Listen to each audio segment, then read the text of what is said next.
పాడ మీద తండ్రి అక్కడ, పాడుతున్న కొడుకు ఇక్కడ, ఏడ్చే వాళ్లే లేరు అక్కడ, ఏడ్చే వీలే లేదు ఇక్కడ.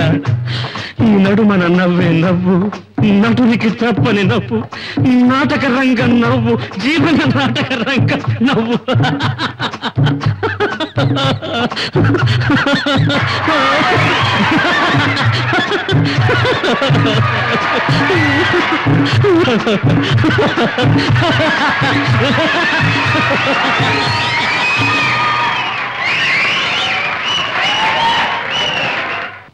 ప్రేక్షక మహాశీలకు ఒక విషాద వార్త. తన నవ్వుల జల్లులతో గిలిగింతలు పెట్టి మనం నిర్రూతలోగించిన ప్రసాద్ గారిని దుఃఖ సాగరంలో ముంచి వాళ్ళ నాన్నగారు స్వర్గస్థులయ్యారు. ఈనాడు నాటకం మొదలు పెట్టక ముందే తెలిసింది వార్త. అయినా దుఃఖాన్నంతా తనలోనే దిగమింగి మనకు వినోదాన్నిచ్చాడా మహానటుడు.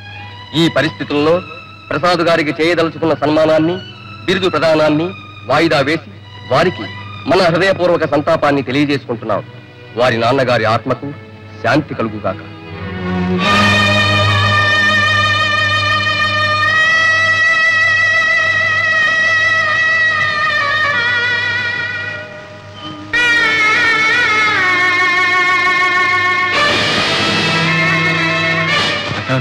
ఏమిటి నువ్వు చేస్తున్న పని? దేశం ఆయన ఎప్పుడూ మర్చిపోయింది. ఆయన ఇప్పుడు వెళ్ళిపోయారు.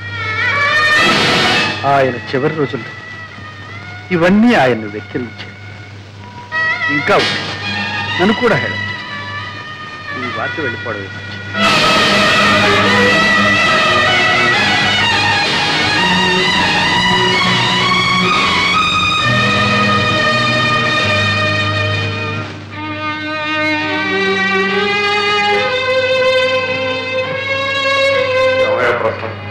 అంతా పూర్తి చేసుకుని వస్తున్నావు. నువ్వు ఒక్కడిని వెళ్తే సరిపోతుంది అనుకున్నావు. చనిపోయింది నీ నాన్నే కాదయ్యా, నా ప్రాణ స్నేహితుడు. సమయానికి ఆ దెబ్బకు గారు స్టార్ట్ కాలేదు, కానీ లేకపోతే వాడు అక్కడ కాలిపోతుంటే నేను ఇక్కడ కూర్చుని ఉంటాను. ఎవరొచ్చి మాత్రం చేసేది అంతా అయిపోయింది. సరే ఒకసారి దుర్గతో మాట్లాడాలి. అలాగే అమ్మా దుర్గా, చూడమ్మా, ప్రసాద్ ఏదైతే మాట్లాడారట. ఒకసారి మీరిద్దరం అలా బయటకు వెళ్ళిపోతారు. అలాగే వెళ్ళము.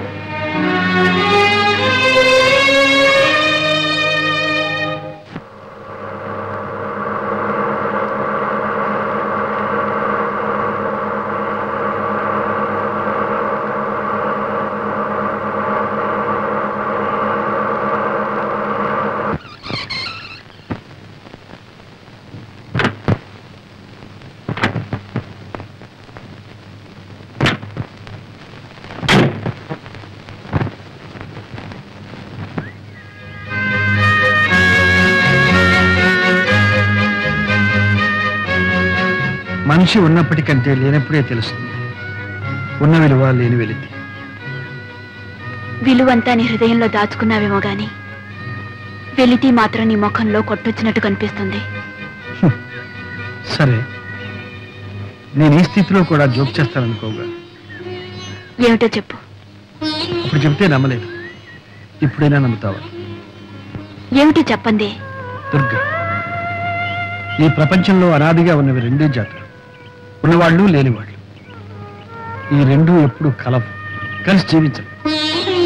ప్రసాద్, నేను నీ కారు బంగ్లా చూసి ప్రేమించాననుకుంటున్నావా? అవి నా కొత్తవి కావు. నీకు పేదరికం కొత్తదేగా.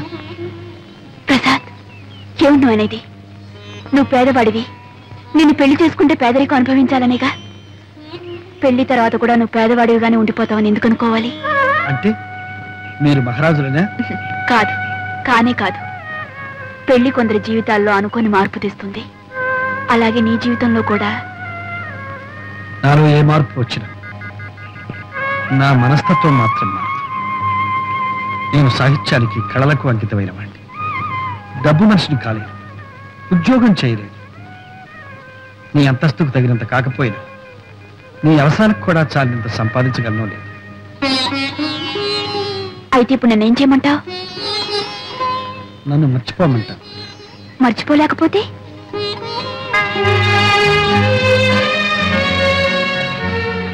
కనీసం బాగా ఆలోచించైనా నిర్ణయం తీసుకోవాలి. అంతేనా?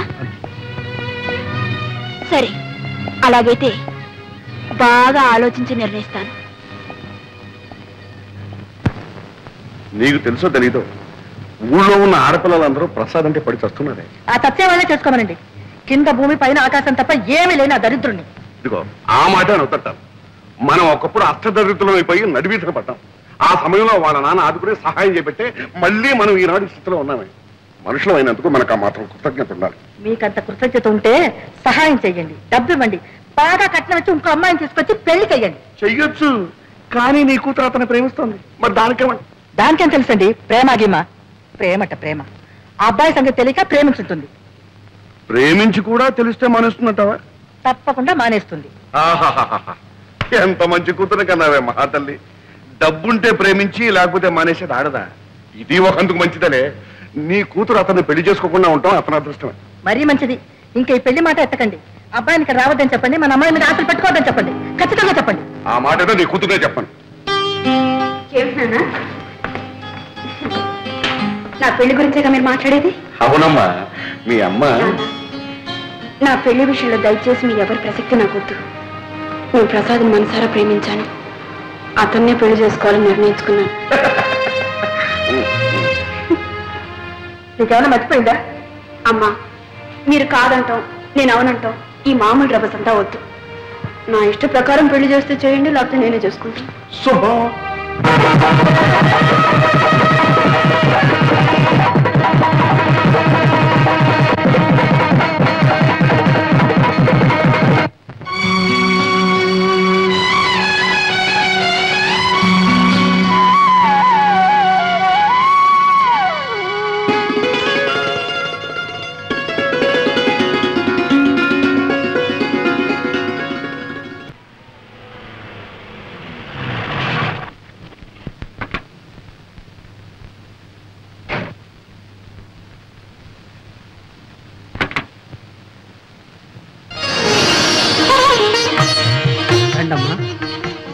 ఏంటమ్మా అలా చూస్తున్నారు? ఇంట్లో నేను తప్ప ఇంకెవరు లేరు కాబట్టి నేనే ముత్తైదుగా వచ్చి ఆరతిస్తున్నాను. రండమ్మా, రండి రండి. నువ్వు వెళ్ళు, మధుకు థ్యాంక్స్ చెప్పు. కలుచుంటే కాపాడాయా కారా? కుడికాలు పెట్టి లోపల రండి. రండి రండి. ఎక్కడ చూసినా పంపించేయాల. అయ్యో బాబోయ్, ఏంటి బాబుకుంటా పాప మంచి రక్తం చూసి ఎన్ని రోజులు అయిందో. 3 రోజులు ఈ బాధ, తర్వాత మీరే అలవాటు పడిపోతారు.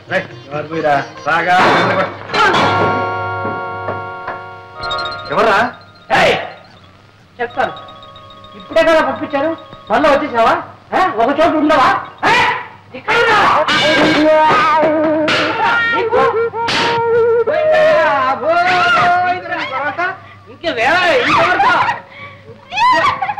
ఏం కంగారు ఉండకండి, చంపేశారు కదా, ఏం చేయదు.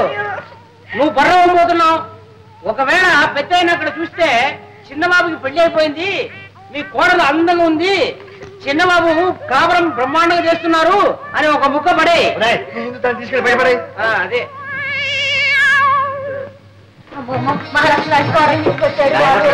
మీ నాన్నగారు పోయారు, ఈ ఇంట్లో దీపం పెట్టి దిక్కుండదేమో అని భయపడ్డాం. నిజంగా పెళ్లి చేసుకుని పెళ్ళవతో ఇక్కడికి వస్తామని, ఈ ఇంట్లో కాపురం పెడతామని కలలో కూడా అనుకోలేదు ఆయన. చాలా సంతోషం. అమ్మా, అది పేరేమిటో? దుర్గా. బాగుందమ్మా, చాలా బాగుంది. చూడమ్మా, కొత్త కాపురం, కొత్త ఊరు అనేం భయపడకమ్మా. అవునమ్మా, మేమందరం ఉన్నాం, అంతా కావలసిన వాళ్ళమే. బంగారు బొమ్మలా ఉంది. ఆ మొఖం చూడవే, లక్ష్మి కళ ఉట్టి పడుతుంది. అబ్బాయి కాసులు ఎంత బాగున్నాయో. ఏమేమి చెప్పు చూడండి. చూడమ్మా, నీకు ఎప్పుడు ఏం కావాలన్నా పొద్దుకోకపోయినా ఒక్క కేక వేసామంటే చాలు తల్లి, అందరం వచ్చి పడతామమ్మా. మీ కూడా పెట్టడం అయిపోయింది. ఎన్ని సామాన్లు సర్దుకోవాలి, ఇల్లు సర్దుకోవాలి.